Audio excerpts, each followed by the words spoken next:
Hello everybody and welcome to the ESI Digest, where we run through the biggest esports business related news stories of the week. I am your host Tom Daniels, the sub-editor of Esports Insider, and on this episode of the Digest we're going to be talking about Huya's monumental Chinese League of Legends broadcast deal and the details behind that. We're also going to discuss the whole Esports Certification Institute launch and backlash, and again, like the whole week's kind of news regarding that.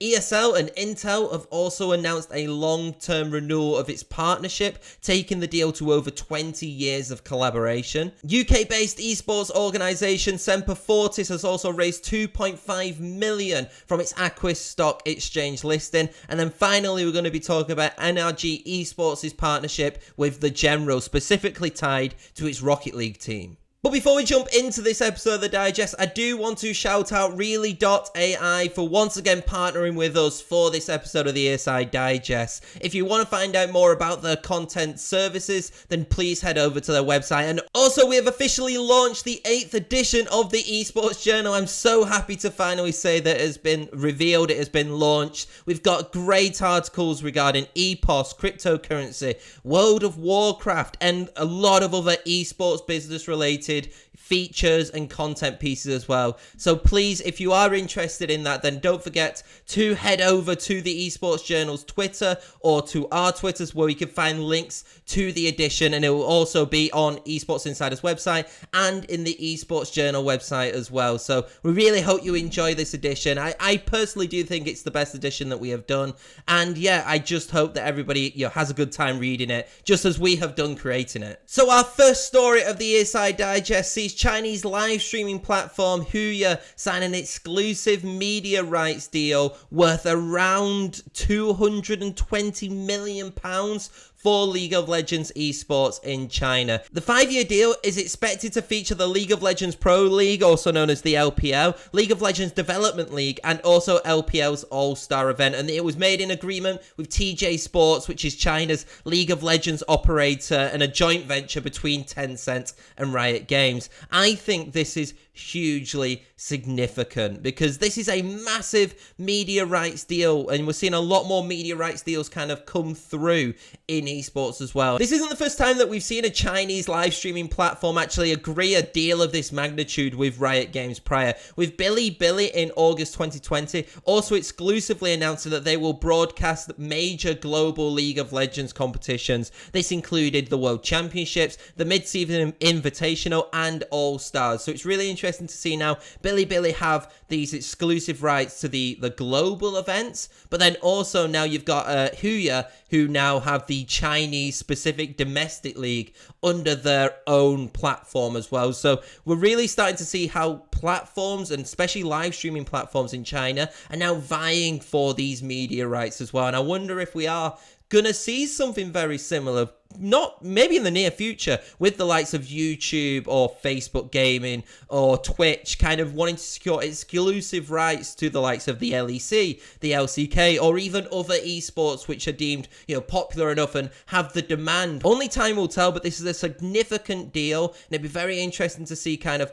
how many deals of this magnitude we're going to see in the coming years. Now, probably the biggest story to reach the esports community on social media this week was definitely the announcement of the launch of the Esports Certification Institute, the ECI. Now, the ECI was launched by former Dignitas Chief of Staff Ryan Friedman and Houston Rockets ex-VP of Esports Sebastian Park. And essentially what this kind of this institute did was to provide a certification for people where they could kind of have it on their CV to make sure that they're seeming more qualified. And the reason why this got a lot of backlash is because of the $400 price tag for the exam, which consisted of 120 multiple choice questions and 1 essay, with the exam focusing on esports knowledge, statistical literacy, and problem solving. Now, right off the bat, there was a lot of social media backlash about ECI, specifically around its price tag of $400, and kind of people wanting to know exactly what are you gaining from this accreditation, which you couldn't get elsewhere essentially at this point. And I think that what the problem was, in my opinion, was the fact that it wasn't fully marketed correctly. Like, there was no idea of who this was really targeted towards. I do feel like it didn't really narrow down what this certification was going to be for. And following the criticism, ECI also paused its sign-ups and is refunding those who have paid for the exam or the study guide. The reason why I think the intention was pure for ECI is the fact that their advisory board had a lot of well-known and well-respected figures throughout the entire esports community. So I do feel like if they do want to kind of go back to the drawing board and maybe think of something else, I think that this could be useful.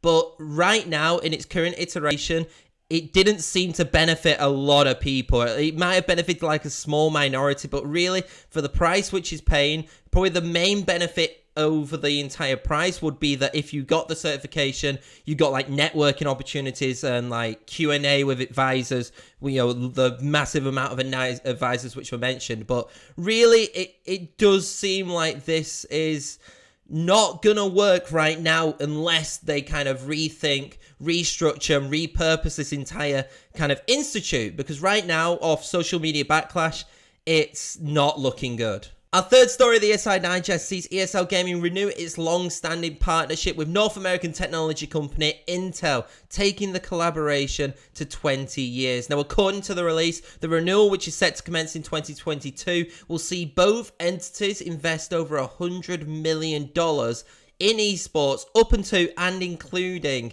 IEM Katowice 2025. Now, exact details as to how this investment is going to be funded into esports has not been revealed. However, it is expected to bring further product innovations and improvements for fans and players alike, according to the release. In addition to the investment, all non-league ESL Pro Tour Circuit CSGO tournaments will be rebranded under Intel's Extreme Masters brand. Moreover, the partnership will also expand to include DreamHack Open and DreamHack Festival for the first time. So it's a massive expansion, renewal. It's a wide-scale partnership between the two, and it's continuing that deep-rooted relationship that both of these entities have together. Our penultimate story of the digest sees UK-based esports organisation Semper Fortis Esports announce that during its first day of dealings on the Aquis Stock Exchange that it has raised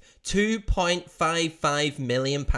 Now, according to the release, the gross proceeds were conducted at an issue price of 1p per share, with Semper Fortis Esports' market capitalisation valued roughly at around £4.15 million.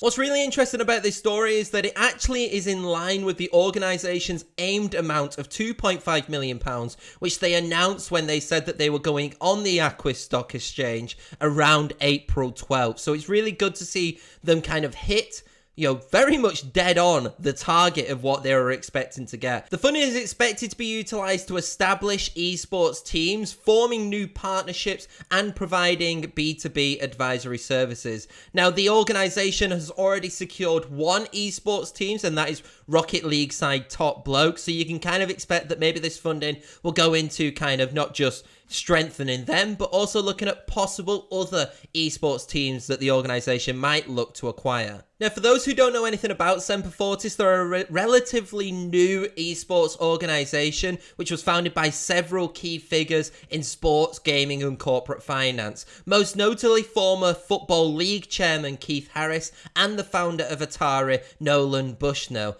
Now, due to going on to the Aquis Stock Exchange, Semper Fortis has become one of the few esports organisations to be publicly listed. The company joins the likes of Guild Esports, Astralis and Enthusiast Gaming, who have all gone onto the stock exchange, different stock exchanges, but the stock exchange nevertheless, and as a result have gone publicly listed through that. Be really interested to see where this investment goes in. I wonder if they're either going to expand into different titles using the Semper Fortis name or the Top Blokes name, or are they going to continue acquiring esports teams and building it under the Semper Fortis branch, kind of being Semper Fortis as the parent company beyond that. And also the advisory services and the partnerships, it also strikes intrigue in me as well. So it's actually a really interesting story, and I kind of hope to see how this esports organization develops in the near future. Our final story sees North American organization NRG Esports announce a partnership with insurance company The General.